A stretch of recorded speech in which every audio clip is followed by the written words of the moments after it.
Your faith determines your transformation. Your faith determines your blessing. Your faith determines your change. So we're setting big goals with big faith. And now let's just start looking at how we're going to accomplish these goals. Hi, I'm Kelly. Thanks for checking out my channel where we talk all things Christian faith and fitness. So first, you know the saying, failing to prepare is preparing to fail. And if you are not setting up your daily schedule with purpose and with intention, you are not going to be working and getting towards those goals that you are setting for yourself. So the first thing I want to encourage you to do is I want to encourage you to set up your daily 3.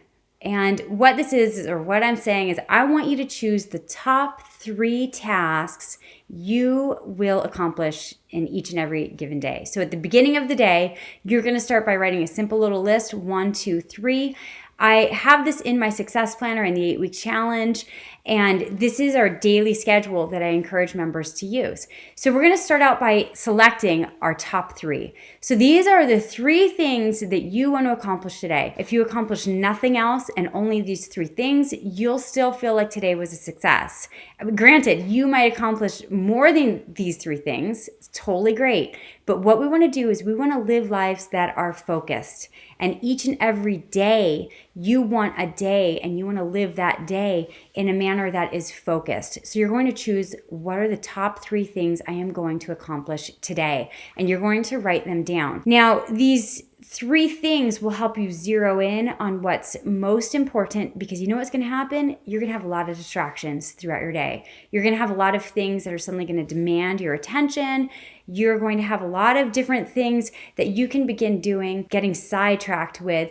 So these 3 things you're going to say at the beginning of the day, I will accomplish these. Now, that being said, because I run a faith and fitness program, Soul Strength Fit, because I am encouraging both Christian faith and time spent in the Word and exercise daily, I do not want your Bible study and your workout to be one of your top 3. Okay, so I want you to choose 3 things that these are the things I need to accomplish today. This might be work related. This might be personal related. This might have to do with something else that you just got to get done for the kids. But it's not going to include your Bible study, and it's not going to include your workout. Why?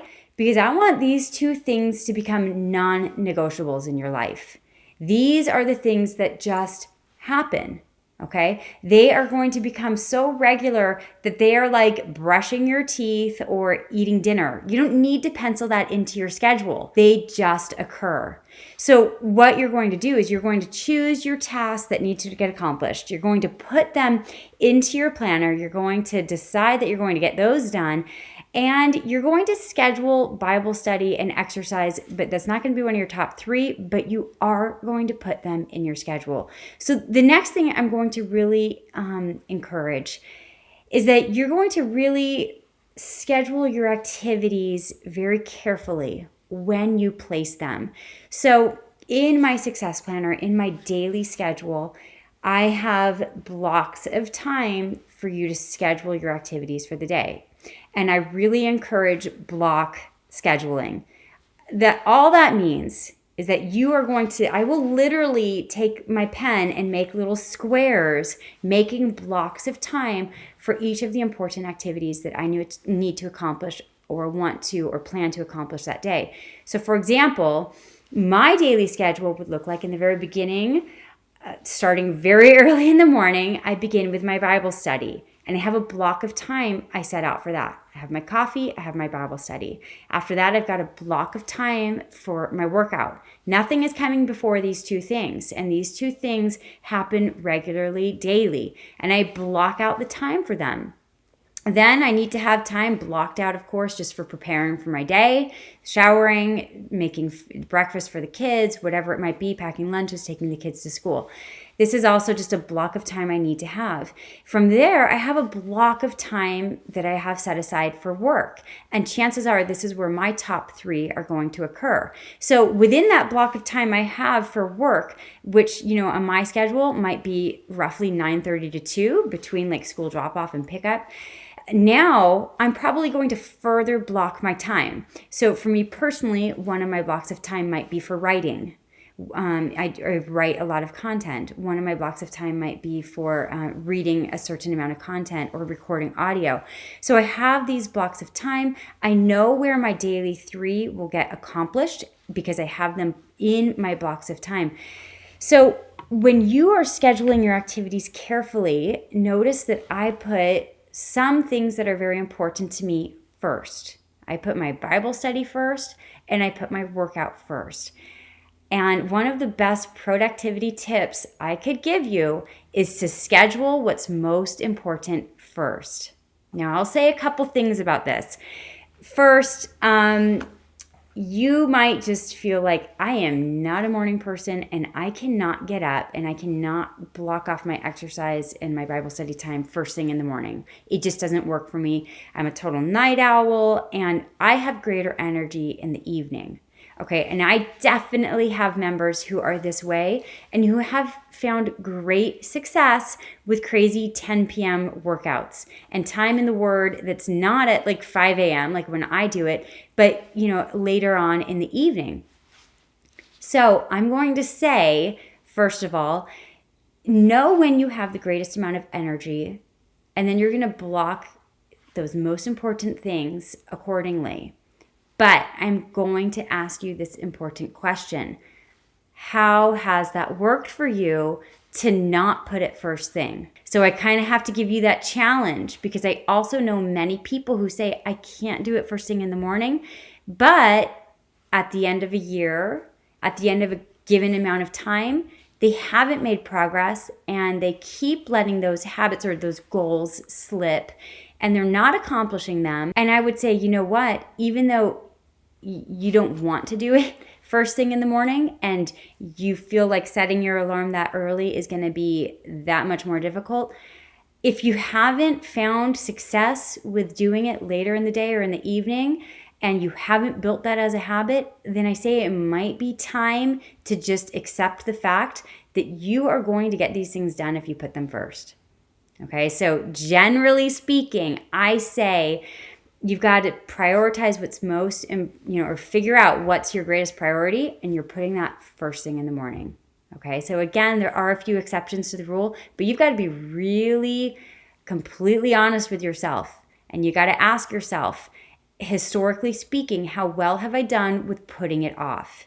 And if the answer is not very well, then I think it's time you accept the fact that you will get it done if you set your alarm a little bit earlier and you just put that as your time block then.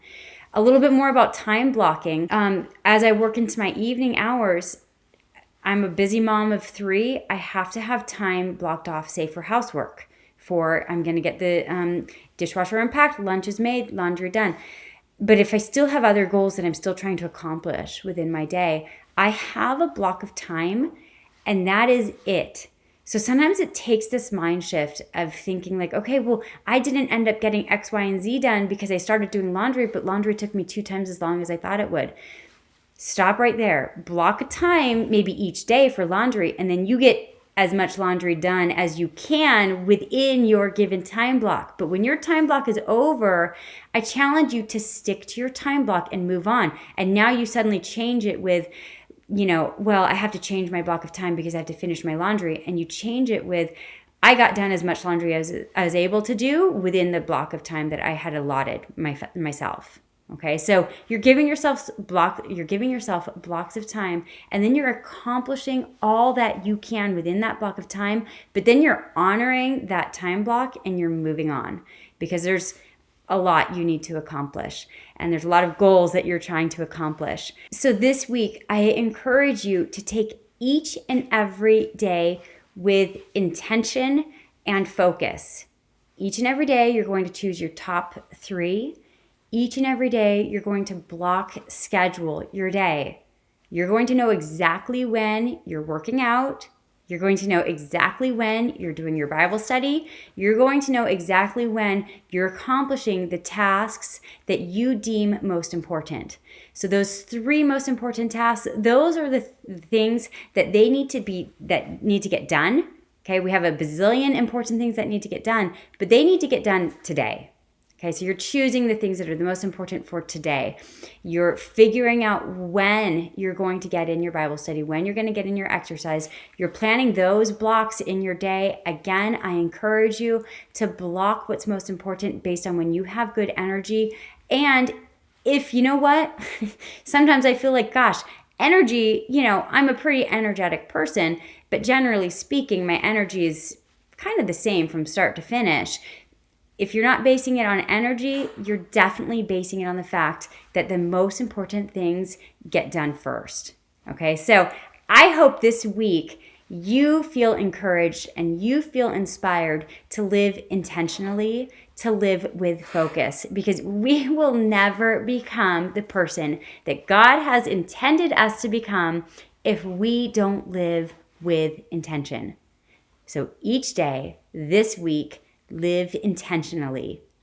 That's all for now. Thanks for checking out this short video. Be sure to check out the success planning guide in the 8-week challenge. I'll put the link in the description. And if you haven't set your goals yet for 2022, be sure to check out my short video, Setting Christ-Centered Goals for 2022. Until next time, have a blessed week.